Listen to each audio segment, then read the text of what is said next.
പ്രകടന പത്രിക എന്നൊരു സംഭവം, മാനിഫെസ്റ്റോ എന്ന് പറയും അല്ലെ. എല്ലാ പാർട്ടിക്കാരും അവർ പ്രോമിസ് ചെയ്യുന്ന അവരുടെ വാഗ്ദാനങ്ങൾ ജനങ്ങളുടെ മുന്നിലേക്ക് വെക്കും. മറ്റ് പൊളിറ്റിക്സോ പൊളിറ്റിക്കൽ സ്ട്രാറ്റജികളോ സംസാരിക്കുന്നതിന് പകരം നമ്മുടെ കഴിഞ്ഞ മാനിഫെസ്റ്റോയിലേക്ക് തിരിഞ്ഞു നോക്കിയിട്ട് ആ മാനിഫെസ്റ്റോയിലെ കാര്യങ്ങൾ എങ്ങനെ ചെയ്തു എന്ന് CM നിന്ന് നേരിട്ട് കേൾക്കാം. നമ്മുടെ മാനിഫെസ്റ്റോന്റെ ഒരു റിവ്യൂ നടത്താമെന്നാണ് ഞാൻ ആഗ്രഹിക്കുന്നത്.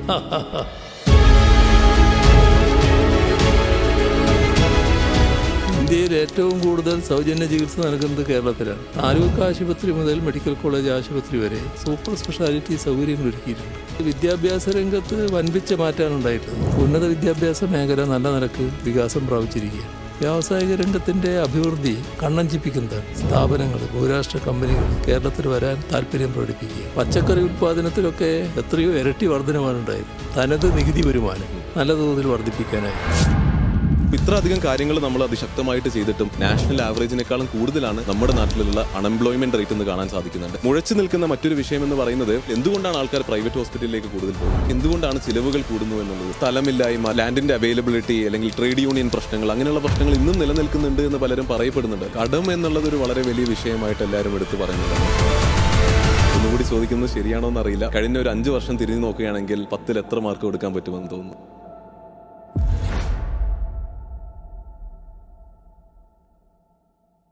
കേരളത്തിൻ്റെ ചരിത്രത്തിൽ ഏറ്റവും അടുപ്പിച്ച് ഏറ്റവും അധികം ദിവസങ്ങൾ കേരളത്തെ ഭരിച്ച നേതാവ്, നിപ്പ, കോവിഡ്, പ്രളയം പോലെയുള്ള പല ദുരന്തങ്ങളിൽ നിന്ന് കേരളത്തെ കൈപിടിച്ചുയർത്തിയ ജനനായകൻ, കേരളത്തിൻ്റെ സ്വന്തം പ്രിയപ്പെട്ട ചീഫ് മിനിസ്റ്റർ പിണറായി വിജയനാണ് ഇന്ന് നമ്മുടെ കൂടെ അതിശക്തം പോഡ്കാസ്റ്റിലുള്ളത്. സ്വാഗതം.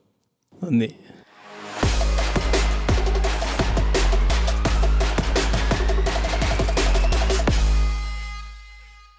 ഇന്ന് 2026 മാർച്ച് 22 നമ്മളിരിക്കുന്നത് പിണറായിയിൽ, താങ്കളുടെ നാട്ടിലാണ്.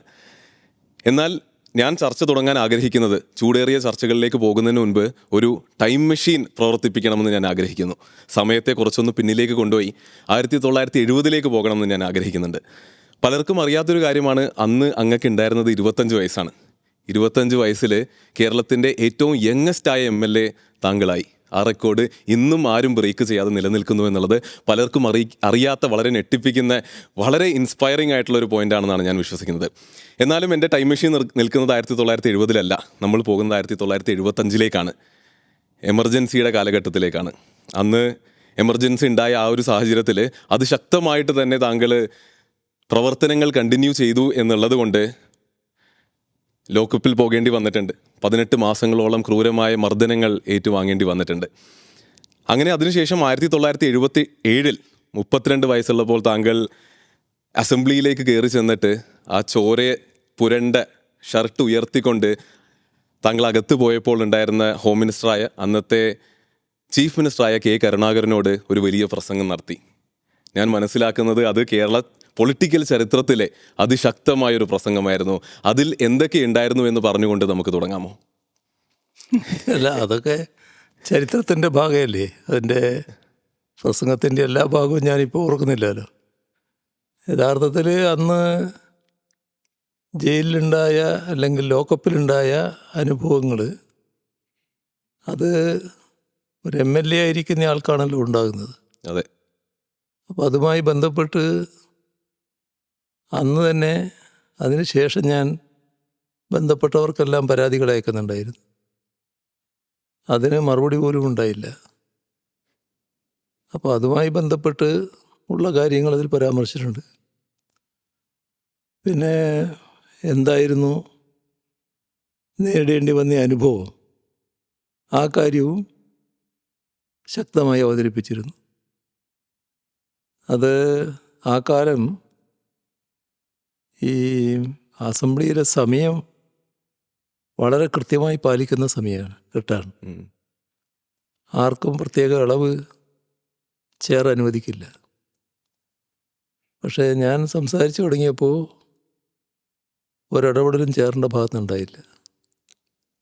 അവസാനം വരെ അത് ഞാൻ സംസാരിച്ച് തീരുന്നതുവരെ അനുവദിക്കുന്ന നിലയുണ്ടായി. സംസാരിക്കാൻ അനുവദിച്ച സമയത്തേക്കാളും എത്രയോ മടങ്ങ് കൂടുതലായിരുന്നു സംസാരിച്ചത്.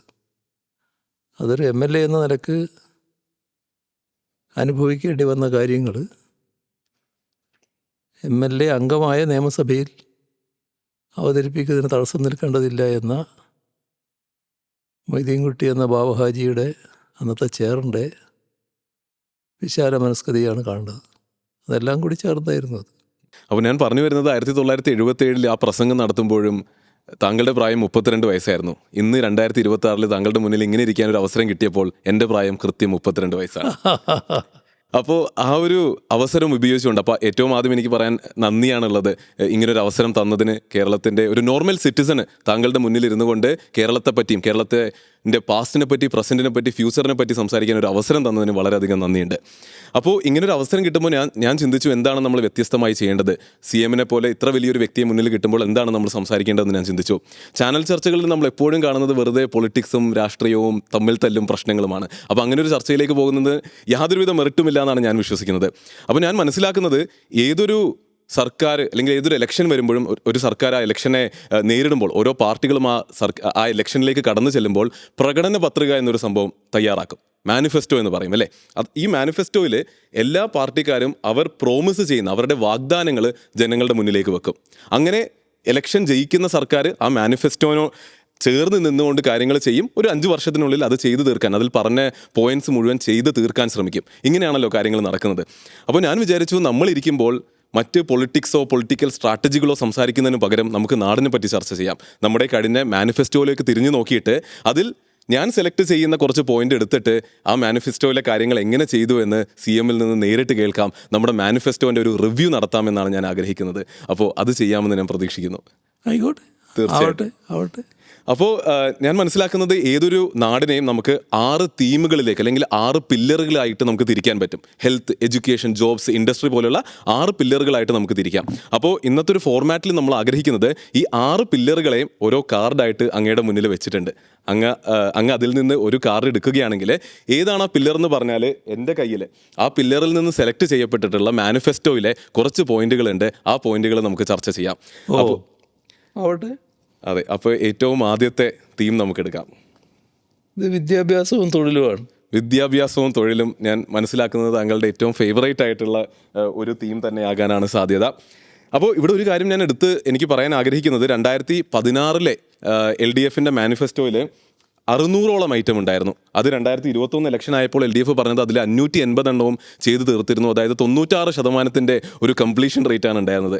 എന്നാൽ 2021 അവസാനത്തെ മാനിഫെസ്റ്റോ നോക്കുകയാണെങ്കിൽ അതിൽ 900 പോയിന്റുകളുണ്ട്. അപ്പോൾ 900 പോയിന്റുകൾ നമുക്കിരുന്ന് ചർച്ച ചെയ്യൽ ഇമ്പോസിബിൾ ആയിട്ടുള്ള കാര്യമാണ്. അപ്പോൾ നമുക്ക് ചെയ്യാൻ പറ്റുന്നത്, അതുകൊണ്ടാണ് ഈ 6 പില്ലറുകളിലെ വളരെ സെലക്റ്റഡ് ആയിട്ട് എന്താണോ നിഷ്പക്ഷമായിട്ട് നാടിന് വേണ്ടതെന്ന് എനിക്ക് തോന്നിയത്, അങ്ങനെ സെലക്ട് ചെയ്ത ഒരു 18ഓളം മാനിഫെസ്റ്റോയിലെ കറക്റ്റ് പോയിന്റുകളാണ് എൻ്റെ കയ്യിലുള്ളത്. വളരെ പെട്ടെന്ന് ഓരോ പോയിന്റിലൂടെ കടന്നു പോകാം, സമയപരിധികളുണ്ട് എന്നറിയാം. അപ്പോൾ ഏറ്റവും ആദ്യം താങ്കൾ പറഞ്ഞതുപോലെ എഡ്യൂക്കേഷൻ ആൻഡ് ജോബ്സ് എന്നുള്ള പില്ലറാണ് കിട്ടിയിരിക്കുന്നത്. അതിൽ വളരെ ഇൻട്രസ്റ്റിംഗ് ആയിട്ടുള്ള ഒരു പില്ലറാണ് താങ്കൾ എടുത്തത്. കാരണം 2021 മാനിഫെസ്റ്റോയിലെ പോയിന്റ് നമ്പർ 1ഉം പോയിന്റ് നമ്പർ 2ഉം എഡ്യൂക്കേഷൻ ആൻഡ് ജോബ്സിന് അറൗണ്ട് ആയിരുന്നു.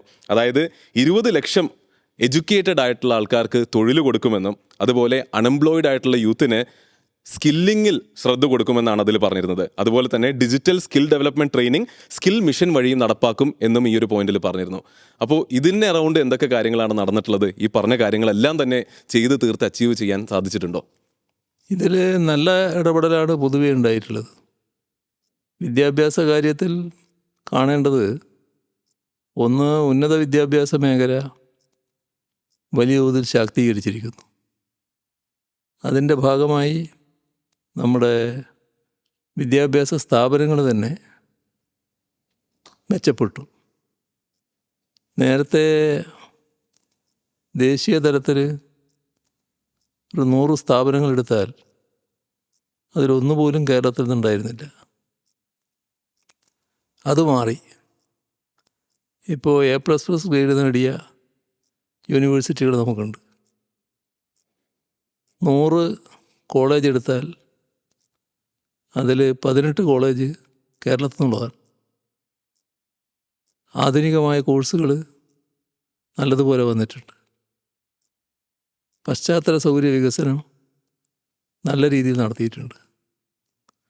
വിദേശത്ത് വരുന്ന കുട്ടികളെ അടക്കം കണ്ടുകൊണ്ടുള്ള അന്താരാഷ്ട്ര ഹോസ്റ്റൽ സൗകര്യം വർദ്ധിച്ചിട്ടുണ്ട്. ഉന്നത വിദ്യാഭ്യാസ മേഖല നല്ല നിലക്ക് വികാസം പ്രാപിച്ചിരിക്കുകയാണ്. അതോടൊപ്പം തന്നെ സ്കിൽ ഡെവലപ്മെൻറ്റ്, ഉം. നല്ല നിലക്ക് നൈപുണ്യം നൽകുകയാണ്. ഇതിൻ്റെ എല്ലാം ലക്ഷ്യം കേരളത്തിലെ യുവത, ഇന്നത്തെ ലോകം മത്സരാധിഷ്ഠിതമാണല്ലോ. അപ്പോൾ മത്സരിക്കേണ്ടി വരുന്നത് വികസിത രാഷ്ട്രങ്ങളിലെ യുവതയുമായിട്ടടക്കമാണ്. അപ്പോൾ അവരുടെ അതേ രീതിയിലുള്ള വിദ്യാഭ്യാസ യോഗ്യതയും നൈപുണ്യവും ഇവർക്കും ഉണ്ടാകണം. ആ തരത്തിലാണ് നമ്മൾ വിദ്യാഭ്യാസ മേഖലയെ കൈകാര്യം ചെയ്യുന്നത്. തീർച്ചയായും.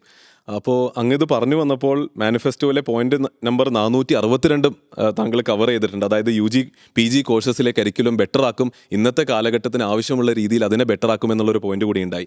പക്ഷേ ഇത് രണ്ടും ചെയ്യുമ്പോഴും ഒരു കാര്യം നമുക്ക് കാണാൻ സാധിക്കുന്നത് നമ്മുടെ യൂത്തിൻ്റെ അൺഎംപ്ലോയ്മെൻറ്റ് റേറ്റ് നിയർലി 29% നാഷണൽ ആവറേജിനേക്കാളും കൂടുതലാണ് നമ്മുടെ നാട്ടിലുള്ള അൺഎംപ്ലോയ്മെൻറ്റ് റേറ്റ് എന്ന് കാണാൻ സാധിക്കുന്നുണ്ട്. അപ്പോൾ ഇത്ര അധികം കാര്യങ്ങൾ നമ്മൾ അതിശക്തമായിട്ട് ചെയ്തിട്ടും എന്തുകൊണ്ടാണ് അത് സംഭവിക്കുന്നതെന്ന് തോന്നുന്നു? നല്ല രീതിയിലുള്ള എംപ്ലോയ്മെൻറ്റ് നൽകാൻ ഈ ഘട്ടത്തിൽ നമുക്ക് കഴിഞ്ഞിട്ടുണ്ട്. ഇപ്പോൾ വിജ്ഞാനാധിഷ്ഠിത കേരളം എന്ന പദ്ധതിയുടെ ഭാഗമായി, നോളേജ് എക്കോണമിയുടെ ഭാഗമായി വലിയ തോതിലുള്ള ഇടപെടലുകളാണ് നടന്നുകൊണ്ടിരിക്കുന്നത്. നമ്മുടെ കേരളത്തിൽ തദ്ദേശ സ്വയംഭരണ തലത്തിൽ തന്നെ വലിയ തോതിൽ ജോലികൾ നൽകുന്ന അവസ്ഥ വരുന്നുണ്ട്. ഇതിൽ നല്ല മാറ്റം ജോലികളുമായി ബന്ധപ്പെട്ടുണ്ടാവുകയാണ്. ഇപ്പോൾ ഐ ടി മേഖലയിൽ വലിയ വികാസമാണ് ഉണ്ടായിട്ടുള്ളത്. അതിൻ്റെ ഭാഗമായി വൻതോതിൽ ജോലി വർധനവ് ഉണ്ടായിക്കഴിഞ്ഞിട്ടുണ്ട്. നമ്മുടെ പൊതുവായിട്ടുള്ള വ്യാവസായിക രംഗത്തിൻ്റെ അഭിവൃദ്ധി കണ്ണഞ്ചിപ്പിക്കുന്നതാണ്. നല്ല തോതിലുള്ള സ്ഥാപനങ്ങൾ, ബഹുരാഷ്ട്ര കമ്പനികൾ കേരളത്തിൽ വരാൻ താല്പര്യം പ്രകടിപ്പിക്കുകയാണ്. ഇതൊക്കെ ജോലി സാധ്യതയാണ് വർദ്ധിപ്പിക്കുന്നത്. അതെ, മാനിഫെസ്റ്റോയിലെ പോയിന്റ് നമ്പർ 27 ഞാൻ ചോദിക്കുന്നതിന് മുൻപ് തന്നെ അങ്ങ് പറഞ്ഞത്. അതായത് TCS, UST global, Infosys, ENY പോലെ പല മേജർ കമ്പനികളും കേരളത്തിലുണ്ട്. ഇതുപോലുള്ള കൂടുതൽ കമ്പനികളെ കൊണ്ടുവരും എന്ന് നമ്മുടെ മാനിഫെസ്റ്റോയിൽ പറഞ്ഞിരുന്നു. അപ്പോൾ അതുപോലെ ഏതൊക്കെ കമ്പനികളെയാണ് നമ്മൾ കൂടുതലായി കൊണ്ടുവന്നത്? അതുവഴി എങ്ങനെയാണ് ജോലി സാധ്യതകൾ കൂട്ടാൻ സാധിച്ചത്? നല്ല തോതിൽ ബഹുരാഷ്ട്ര കമ്പനികൾ വരികയാണ്. പുതിയ കമ്പനികൾ വരാൻ താല്പര്യം പ്രകടിപ്പിക്കുകയാണ്. അത് വ്യവസായ രംഗത്തും IT രംഗത്തും എല്ലാം പുതിയ നേരത്തെ തന്നെ പേരുറപ്പിച്ചിട്ടുള്ള ബഹുരാഷ്ട്ര കമ്പനികൾ കേരളത്തിൽ വരാൻ താല്പര്യം കാണിക്കുന്നുണ്ട്.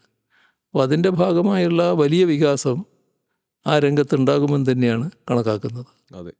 അപ്പോൾ ഇതിൻ്റെ എഡ്യൂക്കേഷൻ ആൻഡ് ജോബ്സിന് അറൗണ്ടുള്ള ഏറ്റവും അവസാനം ഞാൻ ചോദിക്കാൻ ആഗ്രഹിക്കുന്നത്, ഈ അൺഎംപ്ലോയ്മെൻറ്റ് റേറ്റ് കേരളത്തിൽ കൂടി നിൽക്കുന്നു എന്ന് പറയുന്നതിനോടൊപ്പം തന്നെ കേരളത്തിൽ നിന്നുള്ള മൈഗ്രേഷൻ കൂടുതലാണ് എന്നും പറയപ്പെടുന്നുണ്ട്. അതായത് കേരളത്തിൻ്റെ പുറത്തേക്ക്, അതായത് ഇന്ത്യയുടെ പുറത്തേക്കും കേരളത്തിൽ നിന്ന് പഠിക്കാനായി പോകുന്ന കുട്ടികളുടെ നമ്പർ ഇരട്ടിപ്പിച്ചിട്ടുണ്ട് കഴിഞ്ഞ 5 വർഷത്തിൽ എന്നും പറയപ്പെടുന്നുണ്ട്. അപ്പോൾ അതെന്തുകൊണ്ട് സംഭവിക്കുന്നു? അത് വസ്തുതയല്ല. യഥാർത്ഥത്തിൽ നമ്മുടെ കേരളത്തെക്കാളും കുട്ടികൾ, യുവാക്കൾ പുറത്തേക്ക് പോകുന്നത് നമ്മുടെ രാജ്യത്തെ മറ്റ് സംസ്ഥാനങ്ങളിൽ നിന്നാണ്.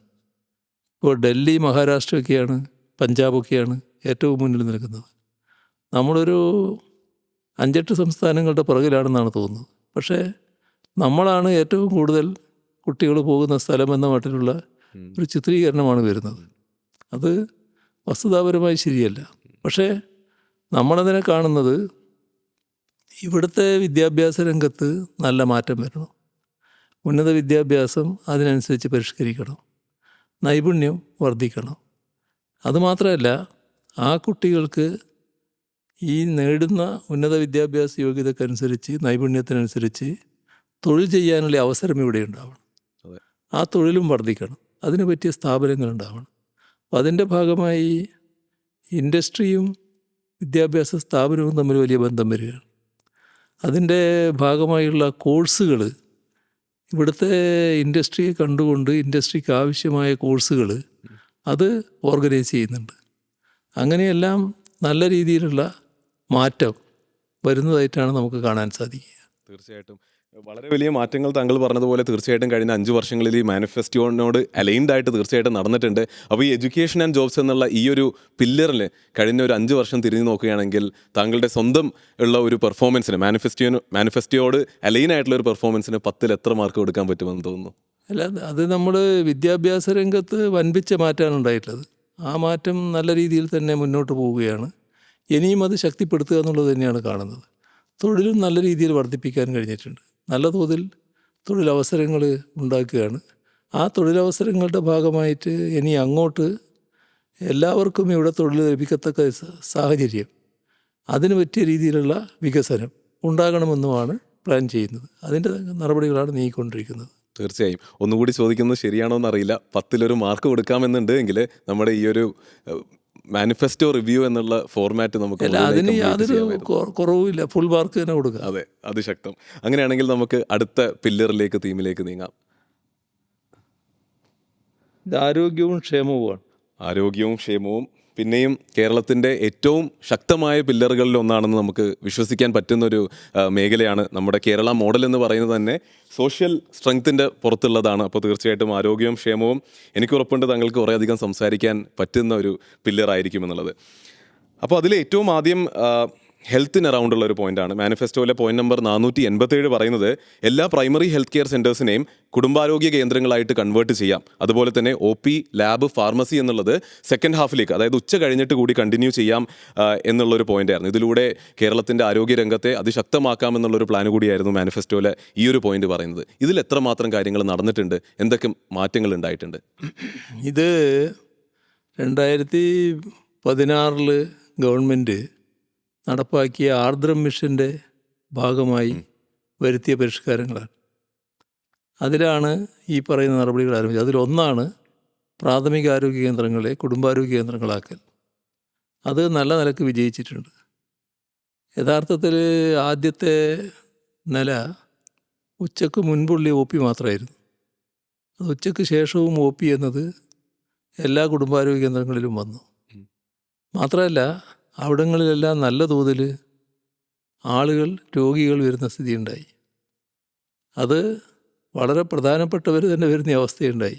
കാരണം തമാശയായിട്ട് ആളുകൾ പറയുന്നത് അവിടെ വരുന്ന കാറുകൾ വലിയ നിലവാരമുള്ള കാറുകളൊക്കെ വരുന്നു എന്നുള്ള തമാശ രൂപത്തിൽ ആളുകൾ പറയുന്നുണ്ട്. അപ്പോൾ അതായത് സമൂഹത്തിൻ്റെ എല്ലാ വിഭാഗങ്ങളും ഇത്തരം കേന്ദ്രങ്ങളിൽ എത്തിപ്പെടുന്നതാണ്. അത് നല്ല രീതിയിൽ ശക്തിപ്പെട്ടിട്ടുണ്ട്. പക്ഷേ അതുമാത്രമല്ല, താലൂക്ക് ആശുപത്രി മുതൽ മെഡിക്കൽ കോളേജ് ആശുപത്രി വരെ ഇതിൻ്റെ ഭാഗമായി തന്നെ സൂപ്പർ സ്പെഷ്യാലിറ്റി സൗകര്യങ്ങൾ ഒരുക്കിയിട്ടുണ്ട്. അത് വലിയ മാറ്റമാണ് കേരളത്തിലെ ആരോഗ്യരംഗത്ത് ഉണ്ടാക്കിയത്. വൻപിച്ച മാറ്റം, ആരോഗ്യ സേവനം ഉറപ്പുവരുത്തൽ, അതിന് നമുക്ക് കഴിഞ്ഞിട്ടുണ്ട്. തീർച്ചയായിട്ടും. ഇപ്പോൾ കഴിഞ്ഞ കുറേ ദിവസങ്ങളിൽ കുറേ ചർച്ച നടക്കുന്നുണ്ട്. ഇൻഫൻറ്റ് മോർട്ടാലിറ്റി റേറ്റ് കേരളത്തിൻ്റെത് അമേരിക്കയേക്കാൾ പോലും ബെറ്ററാണ്, 5 ഉള്ളൂ എന്നുള്ളത്. തീർച്ചയായിട്ടും ഞാനും എൻ്റെ പഠനം നടത്തുമ്പോൾ മനസ്സിലാക്കുന്നത് ഒരു നാടിൻ്റെ ഹെൽത്ത് കെയറിനെ അളക്കാനായിട്ട് ഉപയോഗിക്കേണ്ട ഏറ്റവും വലിയ ഇൻഡിക്കേറ്ററിലൊന്ന് ഇൻഫൻറ്റ് മോർട്ടാലിറ്റി റേറ്റ് ആണ്. കാരണം പല കാര്യങ്ങൾ ഒരുമിച്ച് നന്നായി വന്നാൽ മാത്രമേ ഇൻഫൻറ്റ് മോർട്ടാലിറ്റി റേറ്റ് കുറഞ്ഞു നിൽക്കുള്ളൂ. അപ്പോൾ അതുകൊണ്ട് അത് വലിയൊരു വിജയം തന്നെയാണ്. എന്നാൽ അതേസമയം മുഴച്ചു നിൽക്കുന്ന മറ്റൊരു വിഷയം എന്ന് പറയുന്നത് നല്ല ഹെൽത്ത് കെയർ കിട്ടുന്നതിനോടൊപ്പം തന്നെ ഇമ്പോർട്ടൻ്റ് ആയിട്ടുള്ള സംഭവമാണ് അഫോർഡബിൾ ആയിട്ടുള്ള ഹെൽത്ത് കെയർ. അപ്പോൾ അഫോർഡബിലിറ്റീനെ അളക്കാനായിട്ട് പൊതുവെ ഉപയോഗിക്കുന്ന ഒരു indicator out of pocket expense ആണ്. അതായത് സാധാരണക്കാരന് എത്ര ചിലവ് വരുന്നുണ്ട് ഹെൽത്ത് കെയറിന് വേണ്ടിയിട്ട് എന്നുള്ളത്. അപ്പോൾ ഇതിൽ നമുക്ക് കാണാൻ സാധിക്കുന്നത് ഇന്ത്യയിലെ ഏറ്റവും highest out of pocket expense സംഭവിക്കുന്നത് കേരളത്തിലാണ്. നിയർലി ഒരു 8,000 രൂപ ആവറേജ് പെർ പേഴ്സൺ ഹെൽത്ത് കെയറിന് ചിലവ് വരുന്നുണ്ട് എന്ന് പറയുന്നുണ്ട്. അപ്പോൾ എന്തുകൊണ്ടാണ് ചിലവുകൾ കൂടുന്നു എന്നുള്ളത്? ഇന്ത്യയിൽ ഏറ്റവും കൂടുതൽ സൗജന്യ ചികിത്സ നൽകുന്നത് കേരളത്തിലാണ്. ഏറ്റവും കൂടുതൽ സൗജന്യ ചികിത്സ കേരളത്തിൽ നൽകുകയാണ്. ഇപ്പം എൻ്റെ കയ്യിൽ കണക്കില്ല എന്ന് മാത്രമേ ഉള്ളൂ. അത് വളരെ അഭിമാനകരമായ ഒരു കാര്യമാണ്. മാത്രമല്ല, അതോടൊപ്പം മറ്റ് ഇൻഷുറൻസ് സൗകര്യങ്ങളും ലഭ്യമാക്കുന്നുണ്ട്. ഇവിടെ ഉണ്ടാകുന്ന പ്രശ്നം, നമ്മുടെ സ്വകാര്യ ആശുപത്രികൾ നല്ലതുപോലെ പങ്കുവഹിക്കുന്നുണ്ട്. ആ സ്വകാര്യ ആശുപത്രികൾ കൂടി ചേർന്നതാണ് കേരളത്തിൻ്റെ ആരോഗ്യ മേഖല എന്നത്. അതെ, അവിടെ ഒരു കണക്ക് പറയാനാണെങ്കിൽ OPൻ്റെ, അതായത് കേരളത്തിൽ നടക്കുന്ന എല്ലാ ഔട്ട് പേഷ്യൻറ്റ് ട്രീറ്റ്മെൻറ്റിൻ്റെ 52%, എല്ലാ ഇൻപേഷ്യൻറ്റ് ട്രീറ്റ്മെൻറ്റിൻ്റെ 62% പ്രൈവറ്റ് ഹോസ്പിറ്റലുകളിലാണ് നടക്കുന്നതെന്നാണ് കാണുന്നത്.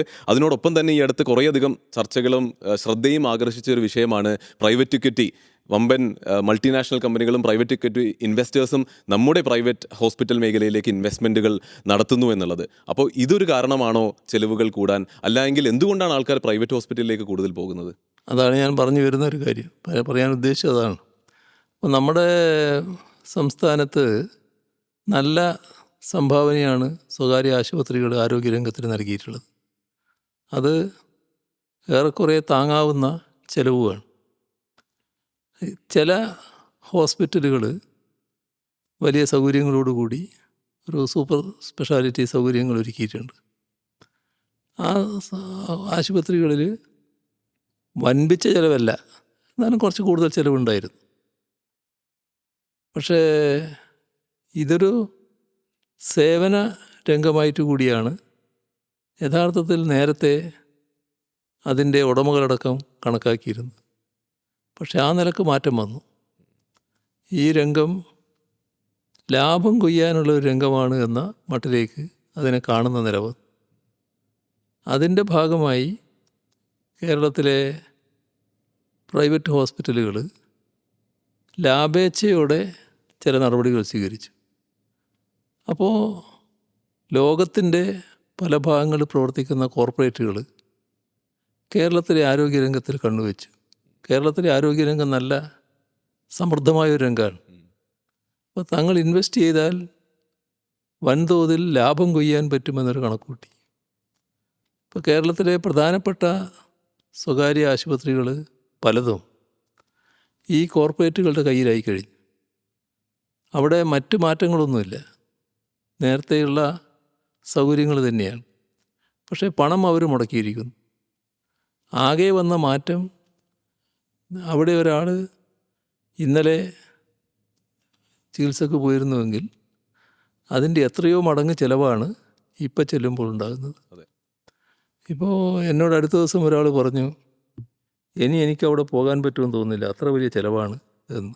ആ തരത്തിൽ ഈ ഒരു തരത്തിലും എഫോർഡബിൾ അല്ലാത്ത അവസ്ഥ ഉണ്ടായിക്കഴിഞ്ഞിരിക്കും. ഇതിനകത്ത് പേര് ഇവരത് തന്നെയാണ്. മാനേജ്മെൻറ്റ് മാറ്റമില്ല എന്നാണ് കാണുന്നത്. പക്ഷേ മുടക്കിയ പണത്തിൻ്റെ ആൾക്കാർ റേറ്റുകളൊക്കെ കൂട്ടുകയാണ്. അപ്പോൾ ഇതാണ് കേരളത്തിൽ വലിയ തോതിൽ ഒരാപത്തായി വരുന്നത്. ഞങ്ങൾ ഒരു ഘട്ടത്തിലത് ആലോചിക്കുകയുണ്ടായി, എന്താണ് ഇക്കാര്യത്തിൽ ചെയ്യാൻ സാധിക്കുക. ഒരു നിശ്ചിത റേറ്റിലധികം പോകരുത് എന്ന നിലപാടെടുക്കാൻ പറ്റുമോ, അത് പരിശോധിക്കേണ്ടതാണ് എന്ന് ആരോഗ്യവകുപ്പിനോട് തന്നെ പറയുന്ന നിലയുണ്ടായിട്ടുണ്ട്. അത് പരിശോധിച്ചുള്ള റിപ്പോർട്ട് വന്നിട്ടില്ല. ഏതായാലും കേരളം അഡ്രസ്സ് ചെയ്യേണ്ടി വരുന്ന ഒരു ഗൗരവമായ പ്രശ്നം തന്നെയാണ്. അതെ, അപ്പോൾ അത് ഉടനെ വരട്ടെ എന്നും ഈ ഔട്ട് ഓഫ് പോക്കറ്റ് എക്സ്പെൻസസ് എന്നുള്ളത് കുറയട്ടെ എന്നും നമുക്ക് പ്രതീക്ഷിക്കാം.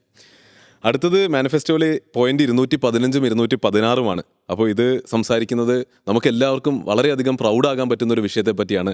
അതായത് എക്സ്ട്രീം പോവർട്ടി, അതിദരിദ്രമായ കുടുംബങ്ങളെ കേരളത്തിൽ നിന്ന് ഇല്ലാതാക്കണം എന്നുള്ളത് മാനിഫെസ്റ്റോ പറഞ്ഞിരുന്നു. അത് നമ്മൾ ചെയ്ത് നേടിയതാണ് എന്നുള്ളത് ന്യൂസിലൂടെയും മറ്റ് അല്ലാതെയും എല്ലാം എല്ലാവരും അറിഞ്ഞൊരു വിഷയമാണ്. അപ്പോൾ അതിനെപ്പറ്റി അതെങ്ങനെ സാധിച്ചെടുക്കാൻ സാധിച്ചു എന്നാണ് താങ്കൾക്ക് പറയാനുള്ളത്?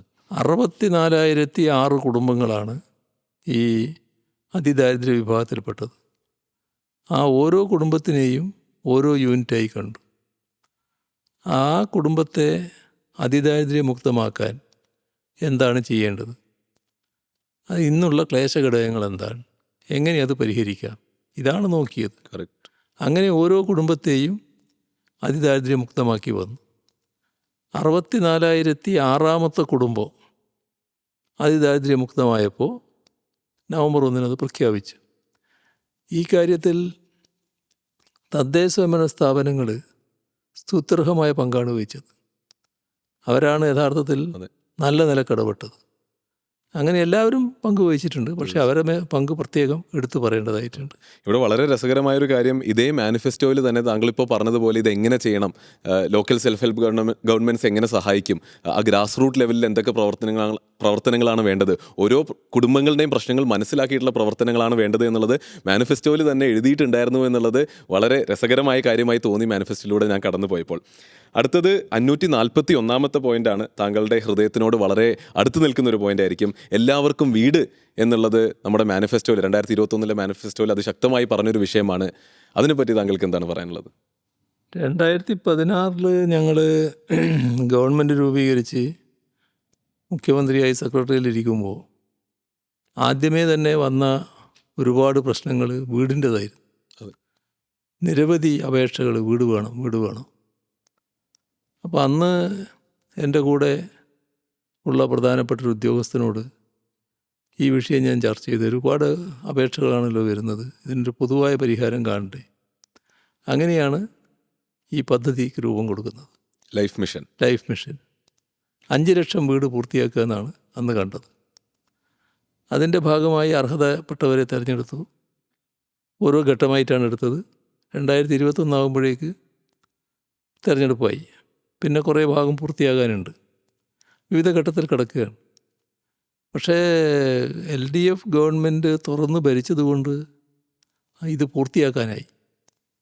അതായത് UDF ആ തെരഞ്ഞെടുപ്പിൽ UDF കൺവീനർ തന്നെ പരസ്യമായി പ്രഖ്യാപിച്ചിരുന്നു, ഞങ്ങൾ അധികാരത്തിൽ വന്നാൽ ലൈഫ് മിഷൻ നിർത്തലാക്കും. അപ്പോൾ LDF അധികാരത്തിൽ വന്നതുകൊണ്ട് എവിടെയാണോ നിർത്തിയത് അവിടെ തുടങ്ങാൻ പറ്റി. ഏതായാലും ഇപ്പോൾ 5 ലക്ഷം വീടും പൂർത്തിയായി. അവിടങ്ങളിൽ ആളുകൾ താമസിക്കുകയാണ്. അവരുടെ സ്വന്തം വീടാണ്.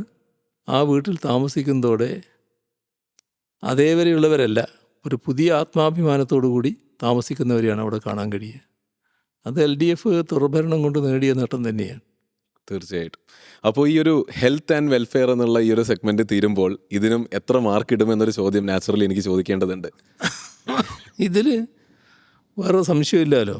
കാരണം നിങ്ങൾ തന്നെ ചൂണ്ടിക്കാണിച്ചതുപോലെ ഈ നമ്മുടെ പൊതുവിലുള്ള മാറ്റത്തിൻ്റെ ഭാഗമായാണല്ലോ, അതായത് 2021 മുതലുള്ള തുടർ പ്രവർത്തനത്തിൻ്റെ ഭാഗമായാണല്ലോ ഹെൽത്തിൽ മാറ്റങ്ങൾ വരുന്നത്. അതിന് തൊട്ട് മുൻപാണല്ലോ കോവിഡ് നമ്മൾ നേരിട്ടത്. തീർച്ചയായും. ആർദ്രം മിഷൻ്റെ ഭാഗമായി കോവിഡിൻ്റെ മൂർധന്യ ദശയിൽ പോലും കേരളത്തിൻ്റെ ആരോഗ്യ സൗകര്യങ്ങളെ മറികടന്നു പോകാൻ കോവിഡിനായില്ല. നമ്മളിവിടെ ബെഡുകൾ ഒഴിവുണ്ടായിരുന്നു, ICU ബെഡ് ഒഴിവുണ്ടായിരുന്നു, ഓക്സിജൻ ബെഡ് ഒഴിവുണ്ടായിരുന്നു, വെന്റിലേറ്റർ ഒഴിവുണ്ടായിരുന്നു. ലോകത്തിലെ അതിസമ്പന്ന രാഷ്ട്രങ്ങളടക്കം മുട്ടുകുത്തി വീണതാണ്. വെന്റിലേറ്ററിൻ്റെയൊക്കെ പ്രശ്നം പലതരത്തിൽ ചർച്ച ചെയ്യപ്പെട്ടതാണ്. അതൊന്നും കേരളത്തിന് അനുഭവിക്കേണ്ടി വന്നില്ല. എന്തുകൊണ്ടാണ്? അത് കോവിഡിന് വേണ്ടി നമ്മൾ ഒരുങ്ങിയതല്ല, ജനങ്ങളുടെ ആരോഗ്യ പ്രശ്നങ്ങൾ പരിഹരിക്കുന്നതിന് വേണ്ടി സൗകര്യങ്ങൾ ഏർപ്പെടുത്തിയതിൻ്റെ ഭാഗമായിട്ട് വന്നതാണ്. അതിൻ്റെ തുടർച്ചയായാണ് നേരത്തെ നിങ്ങൾ ശരിയായി ചൂണ്ടിക്കാണിച്ചതുപോലെ അമേരിക്കയെ കവച്ചു വെക്കുന്ന നവജാത ശിശുമരണ നിരക്ക്. അതെ, 5.6 അമേരിക്കയിൽ, 5 ഇവിടെ.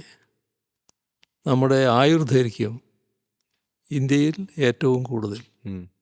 ഇതൊക്കെ നമ്മുടെ വലിയൊരു നേട്ടമാണല്ലോ. അപ്പോൾ ഫുൾ മാർക്ക് അല്ലാതെ വേറെ എത്ര നിങ്ങൾ കൊടുക്കും അതിന്? അതല്ലേ വസ്തുത. തീർച്ചയായിട്ടും. വേറെ ഒന്നും തന്നെ അവിടെ പറയാനില്ല. അപ്പോൾ അങ്ങനെയാണെങ്കിൽ നമുക്ക് അടുത്ത പില്ലറിലേക്ക് അല്ലെങ്കിൽ തീമിലേക്ക് പോകാം. സാമ്പത്തിക വ്യവസ്ഥയും വ്യവസായവും. എക്കണോമിയും ഇൻഡസ്ട്രിയുമാണ് അപ്പോൾ നമ്മളിന്ന് ചൂസ് ചെയ്തിരിക്കുന്നത്. അപ്പോൾ ഇതിൽ മാനിഫെസ്റ്റോയിലെ പോയിന്റ് 777-ഉം 778-ഉം പറയുന്നത് വളരെ സ്ട്രോങ് ആയിട്ടുള്ള ഒരു ഫിസിക്കൽ ഹെൽത്ത്, ഒരു എക്കണോമിക് സ്ട്രെങ്ത് നമ്മുടെ നാടിന് കൊണ്ടുവരുമെന്നുള്ളതാണ്. അപ്പോൾ ഇവിടെ എടുത്തു പറഞ്ഞിരുന്ന വിഷയം റവന്യൂ ഡെഫിസിറ്റ് 1% താഴെ കൊണ്ടുവരും, ഫിസിക്കൽ ഡെഫിസിറ്റ് 3% മെയിൻറ്റെയിൻ ചെയ്യും, റവന്യൂ ഗ്രോത്ത് ടാർഗറ്റ് ഒരു 15 മുതൽ 20% വരെ റവന്യൂ ഗ്രോ ചെയ്യിക്കുമെന്ന് പറഞ്ഞിരുന്നു. അപ്പോൾ ഒരു എക്കണോമിയുടെ ഫിസിക്കൽ ഹെൽത്തിൻ്റെ സ്റ്റാൻഡ് പോയിന്റിൽ നിന്നുകൊണ്ട് എന്താണ് ശരിക്കും സംഭവിച്ചത്? ഈ വിചാരിച്ച പോലെ വളരാൻ സാധിച്ചിട്ടുണ്ടോ? നമ്മുടെ സാമ്പത്തിക സ്ഥിതി നല്ല ആരോഗ്യകരമായ വളർച്ചയാണ് നേടിയിട്ടുള്ളത്. ഇപ്പോൾ എൻ്റെ കയ്യിൽ അതിൻ്റെ കണക്കുകളില്ല. പക്ഷേ നമുക്ക് കാണാൻ കഴിയുന്ന കാര്യം തനത് വരുമാനം നല്ലതുപോലെ വർദ്ധിപ്പിക്കാനായിരിക്കുന്നു. അത് വലിയ നേട്ടം തന്നെയാണ്. തനത് നികുതി വരുമാനം നല്ല തോതിൽ വർദ്ധിപ്പിക്കാനായി. അതിൻ്റെ കൂട്ടത്തിൽ തന്നെ തനത് നികുതിയേതര വരുമാനം നല്ല തോതിൽ വർദ്ധിപ്പിക്കാനായി. ഇതൊക്കെ ഒരു നാടിൻ്റെ തനത് സാമ്പത്തിക വളർച്ച കാണിക്കുന്നൊരു കാര്യമാണ്. നല്ല നേട്ടം അതിലുണ്ടായിട്ടുണ്ട്. നമുക്ക് അർഹതപ്പെട്ട വിഹിതവും കടമെടുക്കാനുള്ള അനുമതിയൊക്കെ ഉണ്ടായിരുന്നെങ്കിൽ കേരളം എന്ന സംസ്ഥാനത്തിന് ഒരു തരത്തിലുള്ള സാമ്പത്തിക പ്രശ്നം ഉണ്ടാകേണ്ടതില്ല. കാരണം ആ തരത്തിലുള്ള നേട്ടമാണ് സാമ്പത്തിക മേഖലയിൽ നമ്മൾ നേടിയിട്ടുള്ളത്. പക്ഷേ മറ്റ് ഞെരുക്കങ്ങൾ വന്നപ്പോഴാണ് ഇവിടെ പ്രയാസങ്ങൾ വന്നത്. കടം എന്നുള്ളതൊരു വളരെ വലിയ വിഷയമായിട്ട് എല്ലാവരും എടുത്ത് പറയുന്നുണ്ടല്ലോ. സംസ്ഥാനം കടക്കെണിയിലാണ്, കുറേയധികം കടങ്ങളുണ്ട്. അത് തീർത്തും തെറ്റായൊരു കാര്യമാണ്.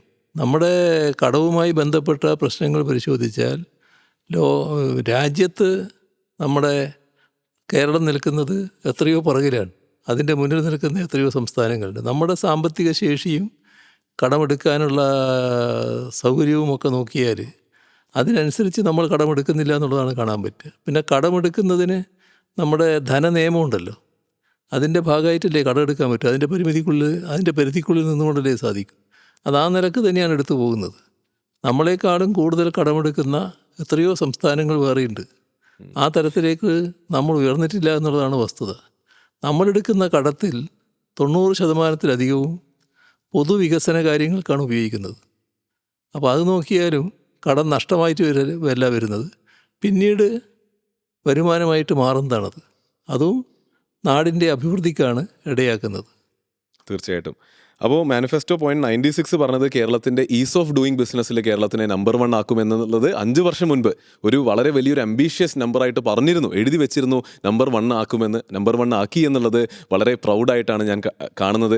സമയപരിമിതി കാരണം അതിലേക്ക് നമ്മൾ അധികം കടന്നു ചെല്ലുന്നില്ല. അത് പക്ഷേ 5 വർഷം മുൻപല്ല. നമ്മൾ യഥാർത്ഥത്തിൽ 2016 നില നോക്കണം. 2016 28ാമത്തെ സ്ഥാനത്തായിരുന്നു നമ്മൾ നിന്നത്. താഴെ നിന്ന് ഏറ്റവും നമ്പർ 1 ആയിരുന്നു. അവിടുന്നാണ് ഈ അസാധ്യമെന്ന് കരുതുന്ന ഈ നില നമ്മൾ ഏറ്റെടുക്കുന്നത്. തീർച്ചയായും. അപ്പോൾ അതിൻ്റെ ഭാഗമായി നിയമങ്ങൾ ഭേദഗതി ചെയ്തിട്ടുണ്ട്. ആ കാലയളവിൽ 7 നിയമങ്ങൾ, 10 ചട്ടങ്ങൾ. പിന്നെ ആ കാലയളവിൽ തന്നെ ഒരു നിശ്ചിത ഇൻവെസ്റ്റ്മെൻറ്റ്, ആ ഇൻവെസ്റ്റ്മെൻറ്റ് നടത്തുന്നതിന് പ്രത്യേക ലൈസൻസോ അനുമതിയോ വേണ്ട. നിക്ഷേപകന് ബോധ്യമുണ്ടായാൽ മതി എല്ലാം ക്രമത്തിലാണ്. അങ്ങനെ നിക്ഷേപം നടത്തി വ്യവസായം തുടങ്ങാം. പക്ഷേ 3 വർഷം കൊണ്ട് ആവശ്യമായ ലൈസൻസും അനുമതിയും എടുത്താൽ മതി. അപ്പോഴാണ് 2021 വന്നത്. തുടർ ഭരണം വന്നതുകൊണ്ട് എവിടെയാണോ അവസാനിപ്പിച്ചത് അവിടും തുടങ്ങാൻ പറ്റി. അതുകൊണ്ടാണ് നമുക്ക് 1ാം സ്ഥാനം ഈ കാര്യത്തിൽ ലഭിക്കുന്നതിനിടയായത്. അതുകൂടി ചേർത്ത് വെച്ചാലേ അതിൻ്റെ ചിത്രം പൂർത്തിയാവും. പക്ഷെ അതിനിടയിൽ പോലും കിറ്റെക്സ് പോലുള്ള ഒരു സ്ഥാപനം കേരളത്തിൻ്റെ പുറത്തേക്ക് പോകേണ്ടി വന്നു. തെലങ്കാനയിൽ പോയി 3600 കോടി രൂപ നിക്ഷേപിച്ചു എന്നുള്ളത് ഒരു ക്ഷീണമായോ? കേരളത്തിൻ്റെ ക്ഷീണമല്ല, അത് പ്രത്യേക മാനസികാവസ്ഥയുടെ ഭാഗമായി സ്വീകരിച്ച കാര്യമാണ്. അതിന് പ്രത്യേകിച്ച് കേരളത്തിൻ്റെ വ്യാവസായിക രംഗവുമായിട്ട് ബന്ധപ്പെട്ട കാര്യമല്ല. അതായത് സ്ഥലമില്ലായ്മ, ലാൻഡിന്റെ അവൈലബിലിറ്റി, അല്ലെങ്കിൽ ട്രേഡ് യൂണിയൻ പ്രശ്നങ്ങൾ, അങ്ങനെയുള്ള പ്രശ്നങ്ങൾ ഇന്നും നിലനിൽക്കുന്നുണ്ട് എന്ന് പലരും പറയപ്പെടുന്നു. ഒരു ട്രേഡ് യൂണിയൻ പ്രശ്നവും നിലനിൽക്കുന്നില്ല. അതൊക്കെ തീർത്തും വസ്തുതാവിരുദ്ധമായ പ്രചരണങ്ങളാണ്. ട്രേഡ് യൂണിയൻ പ്രശ്നത്തിൻ്റെ കാര്യത്തിൽ വ്യവസായികളുമായിട്ട് തന്നെ ഞാൻ ചർച്ച നടത്തിയിരുന്നു. നിങ്ങൾ ഈ പറഞ്ഞ കാര്യങ്ങൾ നേരത്തെ ഒരു പ്രചരണമായിട്ട് നാട്ടിലുള്ളപ്പോൾ ഈ നിക്ഷേപ സൗഹൃദ സംസ്ഥാനമാക്കി മാറ്റുന്നതിൻ്റെ തുടക്കം അങ്ങനെയായിരുന്നു. അപ്പോൾ അവരെല്ലാവരും പറഞ്ഞ കാര്യം, ഞങ്ങളുടെ സ്ഥാപനത്തിൽ ഒരു ട്രേഡ് യൂണിയൻ പ്രശ്നങ്ങളുമില്ല. ട്രേഡ് യൂണിയൻ്റെ ഭാഗമായി ഒരു ദിവസം പോലും പണിമുടക്കുന്ന നില കേരളത്തിന്, എൻ്റെ സ്ഥാപനത്തിൽ ഉണ്ടായിട്ടില്ല. അത് രാജ്യത്ത് തന്നെയുള്ള പ്രമുഖ വ്യവസായികൾ പറഞ്ഞ കാര്യമാണ്. തീർത്തും വസ്തുതാവിരുദ്ധമായ പ്രചരണമാണത്. ഇതാണൊരു പ്രത്യേകത. നമ്മുടെ നാടിനെ ഇകഴ്ത്തി കാണിക്കാൻ വലിയ താല്പര്യം ചിലർ കാണിക്കുന്നു എന്നുള്ളതാണ്. തീർച്ചയായും. അപ്പോൾ അങ്ങനെയാണെങ്കിൽ പോയിന്റ് നമ്പർ 97 പറഞ്ഞത് കേരളത്തിൻ്റെ എക്കണോമിയുടെ ഏറ്റവും സ്ട്രെങ്ത്തിലൊന്നായ ടൂറിസത്തെ പറ്റിയാണ്. അതായത് 2021 പറഞ്ഞത് ടൂറിസത്തിൻ്റെ number of people visiting Kerala അതിനെ ഡബിൾ ആക്കുമെന്ന് പറഞ്ഞിരുന്നു. ഫോറിൻ ടൂറിസ്റ്റിനെ 20 ലക്ഷത്തിലേക്കും ഡൊമസ്റ്റിക് ടൂറിസ്റ്റിനെ 3.6 കോടിയിലേക്കും പെർ ഇയർ വിസിറ്റിലേക്ക് എത്തിക്കുമെന്ന് പറഞ്ഞിരുന്നു. പക്ഷേ ഇത് ഞാൻ നോക്കുമ്പോൾ കണക്കുകൾ എല്ലാം പുറത്തുണ്ട് എന്നുള്ളത് കൊണ്ട് ഇത് നമ്മൾ വിചാരിച്ചതിൻ്റെ എവിടെയും തന്നെ എത്താനായില്ല എന്ന് കാണാൻ സാധിക്കുന്നുണ്ട്. അതായത് 2025 പോലും ഇപ്പോഴും 10 ലക്ഷത്തിൻ്റെ താഴെ മാത്രമേ ഫോറിൻ ടൂറിസ്റ്റ് വരുന്നുള്ളൂ, 2.5 കോടിയോളം മാത്രമേ ഡൊമസ്റ്റിക് ടൂറിസ്റ്റ് വരുന്നുള്ളൂ. ഇവിടെ എന്താണ് സംഭവിച്ചത്? ടൂറിസത്തിൻ്റെ കാര്യത്തിൽ നേരത്തെ ഉള്ളതിൽ നിന്ന് മാറ്റങ്ങൾ ഉണ്ടായിട്ടുണ്ട്. പക്ഷേ നമ്മുടെ കേരളത്തിൽ ഇടയ്ക്കുണ്ടാകുന്ന ചില പ്രശ്നങ്ങൾ വല്ലാതെ പ്രചരിപ്പിക്കപ്പെടുമ്പോൾ അതിൻ്റെ ഭാഗമായി ടൂറിസ്റ്റുകൾ വരുന്നതിന് ശങ്കിക്കുന്ന അവസ്ഥ ചില ഘട്ടങ്ങളിൽ ഉണ്ടാകുന്നുണ്ട്. ഇപ്പോൾ ഒരു ദുരന്തം എവിടെയും സംഭവിക്കാമല്ലോ. ലാൻഡ് സ്ലൈഡ് ഉണ്ടാകുമ്പോൾ അതിൻ്റെ പ്രചരണം വലിയ തോതിൽ വരികയാണല്ലോ. അതൊരു വല്ലാതെ ബാധിക്കുന്നു. ഏതെങ്കിലും ഘട്ടത്തിൽ ഒരു രോഗം വല്ലാതെ വ്യാപിക്കുന്നു, അതും ടൂറിസത്തെ ബാധിക്കുന്നുണ്ട്. ഇങ്ങനെയെല്ലാം ആണെങ്കിലും നല്ല രീതിയിലുള്ള വർധനവ് ടൂറിസത്തിൻ്റെ കാര്യത്തിൽ ഉണ്ടായിട്ടുണ്ട് എന്നുള്ളത് തന്നെയാണ് കാണാൻ സാധിക്കുക. തീർച്ചയായും. മാനിഫെസ്റ്റോയിലെ പോയിന്റ് നമ്പർ 335 സംസാരിക്കുന്നത് സുഭിക്ഷ കേരളം പദ്ധതിയെ പറ്റിയാണ്. അതായത് മിൽക്ക്, എഗ്, മീറ്റ്, പച്ചക്കറി പോലുള്ള കാര്യങ്ങളിൽ നമ്മൾ സെൽഫ് സഫിഷ്യൻസി കൈവരിക്കുമെന്നാണ് പറഞ്ഞത്. ഇത് ശരിക്കും സംഭവിച്ചിട്ടുണ്ടോ? കാരണം വിഷൻ 2031 ഞാൻ കണ്ടു ഇതേ കാര്യങ്ങളിൽ തന്നെ സെൽഫ് സഫിഷ്യൻസി നമ്മൾ ഇനിയും കൈവരിക്കേണ്ടതുണ്ട് എന്നുള്ളത് വിഷൻ 2031 പറയുന്നുണ്ട്. അപ്പോൾ ശരിക്കും ഇവിടെ എന്താണ് സംഭവിച്ചത്? ഇത് കോവിഡിൻ്റെ ഘട്ടത്തിൽ നമ്മൾ ഉയർത്തിയൊരു കാര്യമാണ്. കോവിഡിൻ്റെ ഭാഗമായി നമ്മുടെ നാട്ടിലേക്ക് ആവശ്യമായ സാധനങ്ങൾ കിട്ടാത്ത സാഹചര്യം ഉയർന്നു വരികയാണെങ്കിൽ നമ്മൾ തന്നെ സ്വയം പര്യാപ്തതയിലേക്ക് എത്തേണ്ടി വരും. അങ്ങനെ ഭക്ഷ്യ സ്വയം പര്യാപ്തതയ്ക്ക് ആവശ്യമായ തരത്തിലേക്ക് എല്ലാവരും നീങ്ങണം എന്നൊരു പൊതു അഭ്യർത്ഥന ആ ഘട്ടത്തിൽ നടത്തിയിരുന്നു. എല്ലാവരും അത് സ്വീകരിച്ച് പോസിറ്റീവായി പ്രവർത്തിച്ചിരുന്നു. അത് പൂർണ്ണതയിലെത്തിയിട്ടില്ല. അത് പൂർണ്ണതയിലേക്ക് എത്തിക്കാനാണ് ശ്രമിക്കുന്നത്. പക്ഷേ പച്ചക്കറി ഉൽപ്പാദനത്തിലൊക്കെ എത്രയോ ഇരട്ടി വർധനമാണ് ഉണ്ടായത്. ഈ പാലിൻ്റെ കാര്യത്തിൽ സ്വയം പര്യാപ്തയിലെത്താൻ ഇനി ചെറിയൊരു തള്ളേ വീണ്ടു, അതതിൻ്റെ അടുത്തെത്തി നിൽക്കുകയാണ്. അതേപോലെ തന്നെ നമ്മുടെ നാട്ടിനാവശ്യമായ ധാന്യങ്ങൾ, ഇപ്പോൾ അരിയുടെ കാര്യത്തിൽ നമുക്ക് പൂർണ്ണതയിലേക്ക് എത്താൻ പറ്റുമെന്നുള്ള കാര്യം സംശയമാണ്. എന്നാൽ നല്ല വർധനവ് നെൽകൃഷിയുടെ സ്ഥലത്തിനുണ്ടായിട്ടുണ്ട്, അതും ഒരു മെച്ചം തന്നെയാണ്. പക്ഷെ വെളിച്ചെണ്ണയുടെയും അരിയുടെയും എല്ലാം വില ഇതേ കഴിഞ്ഞ 2-3 വർഷങ്ങളിൽ കാര്യമായി കൂടുകയും സാധാരണക്കാരൻ ബുദ്ധിമുട്ടിലേക്ക് പോകുന്ന ഒരു അവസ്ഥയുണ്ടായി. അതെന്തുകൊണ്ടാണ് സംഭവിച്ചത്? എല്ലാം പിന്നെ കൃഷിക്കാർക്ക് വില കിട്ടണമെന്നല്ലേ നമ്മളെല്ലാവരും ആഗ്രഹിക്കുന്നത്. അതിൻ്റെ ഭാഗമായിട്ട് ചില വർധനവ് സ്വാഭാവികമായിട്ട് വരുമല്ലോ. ഉൽപ്പാദനക്ഷമത വർദ്ധിക്കുന്നുണ്ട്, അതാണ് അതിൻ്റെ അകത്ത് ഉണ്ടായിട്ടുള്ളത്. നല്ല രീതിയിലുള്ള വർധനവ് പൊതുവെ ഉണ്ടായി എന്നുള്ളത് തന്നെയാണ് കാണാൻ സാധിക്കുക. തീർച്ചയായും.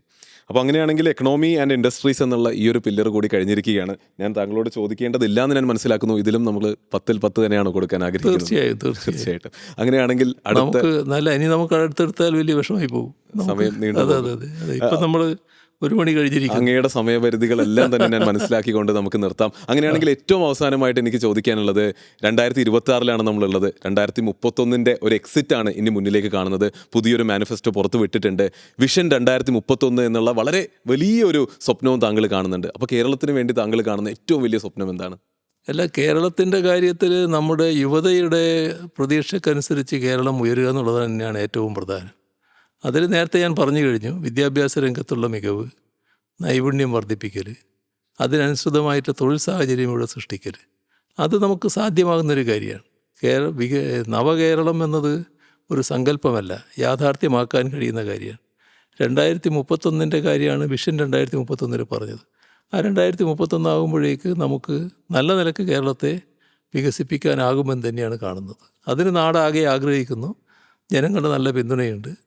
ആ പിന്തുണയോടുകൂടി ഇത് പൂർത്തീകരിക്കാൻ കഴിയുമെന്ന് തന്നെയാണ് പ്രതീക്ഷിക്കുന്നത്. തീർച്ചയായിട്ടും അത് തന്നെയാണ് നമ്മളെല്ലാവരും അതിശക്തമായിട്ട് നോക്കിക്കാണുന്നത്. അപ്പോൾ കേരളത്തിൻ്റെ പാസ്റ്റും പ്രസൻറ്റും ഫ്യൂച്ചറും നമ്മൾ ഡിസ്കസ് ചെയ്തു.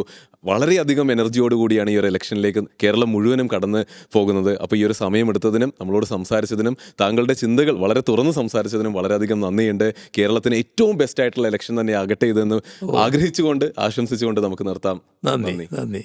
അപ്പോൾ നിങ്ങൾ കണ്ടതുപോലെ CMന്റെ സമയപരിമിതികൾ കാരണം പ്ലാൻ ചെയ്ത ഫുൾ മാനിഫെസ്റ്റോ റിവ്യൂ നമുക്ക് ചെയ്യാൻ പറ്റിയില്ല. ശരിക്കും ഈ ഒരു പോഡ്കാസ്റ്റ് എടുക്കാൻ പോയപ്പോൾ എനിക്ക് കിട്ടുമെന്ന് പറഞ്ഞത് 1 മണിക്കൂറായിരുന്നു. അതുകൊണ്ടാണ് ഈ 6 പില്ലറുകളും ചർച്ച ചെയ്യണമെന്ന് ഞാൻ പ്ലാൻ ചെയ്തത്. പക്ഷേ നിങ്ങൾ കണ്ടതുപോലെ അത് മുഴുവനായി ചെയ്യാൻ സാധിച്ചില്ല. വിദ്യാഭ്യാസവും തൊഴിലും, ആരോഗ്യവും ക്ഷേമവും, സാമ്പത്തിക വ്യവസ്ഥതയും വ്യവസായവും എന്ന ഈ 3 പില്ലറുകൾ മാത്രമേ ചർച്ച ചെയ്യാൻ കഴിഞ്ഞുള്ളൂ. 3 എണ്ണം ബാക്കി നിന്നു.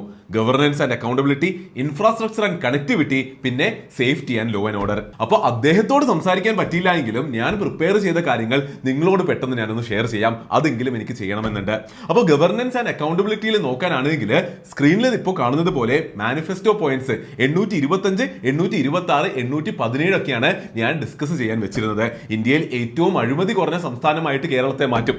വിജിലൻസിന്റെ പ്രവർത്തനം കൂടുതൽ കാര്യക്ഷമമാക്കും. ഗവൺമെന്റ് ഓഫീസുകളിൽ ഓഫീസ് സംവിധാനം വഴി അവരുടെ പ്രവർത്തനം കൂടുതൽ കാര്യക്ഷമമാക്കുമെന്നൊക്കെയാണ് ഈ പോയിന്റ്സ് വെച്ചിട്ട് LDF വാഗ്ദാനം ചെയ്തത്. അപ്പോൾ ഈ ഒരു പില്ലറിൽ എന്തൊക്കെ കേട്ടിരുന്നാലും അതിശക്തമായി എനിക്ക് ചോദിക്കണമെന്നുണ്ടായിരുന്നത് CM ഓഫീസിന് അറൗണ്ട് തന്നെ ഉണ്ടായ പല കറപ്ഷൻ അലഗേഷൻസ് ആണ്. അതായത് gold smuggling case, life mission around തന്നെ ഉണ്ടായ കറപ്ഷൻ അലഗേഷൻസ്, അങ്ങനെ പ്രിൻസിപ്പൽ സെക്രട്ടറിയും CMന്റെ പേഴ്സണൽ സെക്രട്ടറിയും ഫാമിലി മെമ്പേഴ്സും ഒക്കെ അടങ്ങുന്ന പല അലഗേഷൻസ് ഉണ്ടായിരുന്നു. ഇത് ചോദിക്കാൻ പോകാതെ പറ്റിയത് വലിയൊരു മിസ്സായി തന്നെ എനിക്ക് തോന്നുന്നുണ്ട്. അടുത്തത് ഇൻഫ്രാസ്ട്രക്ചർ ആൻഡ് കണക്ടിവിറ്റി എന്ന പില്ലർ നോക്കാനാണെങ്കിൽ K-ഫോണിന്റെ ഉപയോഗം എല്ലാ തലത്തിലും ലഭ്യമാക്കും. അതിന്റെ അപ്ഗ്രഡേഷനും ശാക്തീകരണവും നടത്തും. ട്രാൻസ്ഗ്രിഡ് 2.0 വഴി വൈദ്യുതി ക്ഷാമം പരിഹരിക്കും. കേരളയിൽ കാര്യമായി മുന്നിലേക്ക് കൊണ്ടുപോകും എന്ന മാനിഫെസ്റ്റോ പോയിന്റ്സ് 28, 593 ആൻഡ് 636 ആണ് ഞാൻ സെലക്ട് ചെയ്ത് വെച്ചിരുന്നത്. ഇതിലും ശക്തമായി പുഷ് ബാക്ക് ചെയ്യാൻ എന്റെ കയ്യിൽ കുറെ പോയിന്റ്സ് ഉണ്ടായി. കേരളയിലൂടെ കിട്ടുമെന്ന് അവകാശപ്പെട്ട സ്പീഡ് കറണ്ട് ഇൻഫ്ര വെച്ചൊക്കെ തന്നെ വളരെ കുറവ് ചെലവിൽ കിട്ടുമെന്ന് പറയപ്പെടുന്നു. പ്രൊജക്ട് അനങ്ങിയിട്ട് പോലുമില്ല. ഇതെനിക്ക് ചോദിക്കണമെന്നുണ്ടായി. അതുപോലെ തന്നെ K-ഫോൺ 20 ലക്ഷം പേരിലേക്ക് എത്തിക്കണമെന്നായിരുന്നു പ്ലാൻ. എന്നാൽ 1.5 ലക്ഷം ആൾക്കാരിലേക്ക് മാത്രമേ എത്തിയിട്ടുള്ളൂ. അതുപോലെ പവർ കട്ട് ഇല്ല എങ്കിലും ഇലക്ട്രിസിറ്റിയുടെ വിലയിൽ കാര്യമായി വർധനവ് സംഭവിച്ചിട്ടുണ്ട്. ഓൾസോ റിന്യൂവബിൾ എനർജിയുടെ കേസിലും ടാർഗറ്റിന്റെ അടുത്ത് പോലും എത്തിയിട്ടില്ല. അപ്പോൾ ഇനി അതുകൂടി മനസ്സിലായ സ്ഥിതിക്ക് ഏറ്റവും അവസാനത്തെ പില്ലർ നമുക്ക് നോക്കാം. Safety and law and order. വർഗീയ പ്രചരണങ്ങളെയും സംഘർഷങ്ങളെയും ശക്തമായി നേരിടും. കഞ്ചാവിന്റെയും മയക്കുമരുന്നിന്റെയും ഉപയോഗം അതിശക്തമായി തന്നെ തടയും. അങ്ങനെ ഏറ്റവും നല്ല ക്രമസമാധാനമുള്ള സംസ്ഥാനമായി കേരളത്തിനെ മാറ്റുമെന്നുള്ള മാനിഫെസ്റ്റോ പോയിന്റ്സ് ആയ 832, 886, 831 ഒക്കെയാണ് ഈ ഒരു പില്ലറിൽ എനിക്ക് സംസാരിക്കാൻ ഉണ്ടായിരുന്നത്. ഇവിടെ എനിക്ക് തിരിച്ചു ചോദിക്കാൻ പ്രധാനമായും ഉണ്ടായത് കഴിഞ്ഞ വർഷങ്ങളിൽ നമ്മുടെ നാട്ടിൽ പ്രത്യേകിച്ച് കുട്ടികളുടെ ഇടയിൽ പോലും കൂടി വന്ന ഡ്രഗ് യൂസേജിനെ പറ്റിയാണ്. അപ്പൊ ഞാൻ പറഞ്ഞു വരുന്നത് ഈ പറഞ്ഞ 3 പില്ലേഴ്സും അതിലെ മാനിഫെസ്റ്റോ പോയിന്റ്സും അതിൽ ഞാൻ പുഷ് ബാക്ക് ചെയ്യാൻ വെച്ച പോയിന്റ്സും ഒക്കെയാണ് CMOമായിട്ട് ഡിസ്കസ് ചെയ്യാൻ പറ്റാതെ പോയത്. ഇതെല്ലാം ഡിസ്കസ് ചെയ്യാൻ പറ്റിയില്ല എങ്കിലും CMO ഓഫീസിൽ നിന്ന് കേരള പ്രോഗ്രസ് റിപ്പോർട്ട് 2024-25 നമുക്ക് ഷെയർ ചെയ്ത് തന്നിട്ടുണ്ട്. ഇത് 2021 മാനിഫെസ്റ്റോയിൽ മുൻപോട്ട് വെച്ച 900 പോയിന്റ്സിന്റെ ഇപ്പോഴത്തെ പുരോഗതി എന്ന് കാണിക്കുന്ന ഒരു വിശദമായ ഡോക്യുമെന്റ് ആണ്. ഇത് ഉപയോഗിച്ച് തന്നെയാണ് വീഡിയോയിൽ ഉടനീളം സ്ക്രീനിൽ ഞങ്ങൾ ഓരോ ഡേറ്റയും കാണിച്ചിട്ടുള്ളത്. അപ്പോൾ LDF ഗവൺമെന്റിന്റെ ഒരു proper full fledged manifesto review ചെയ്യാൻ ഈ ഒരു ഡോക്യുമെന്റ് വായിച്ചാൽ മാത്രം മതി. നിങ്ങൾ എല്ലാവരും ഡൗൺലോഡ് ചെയ്ത് വായിച്ച് സത്യങ്ങൾ വ്യക്തമായി മനസ്സിലാക്കുക.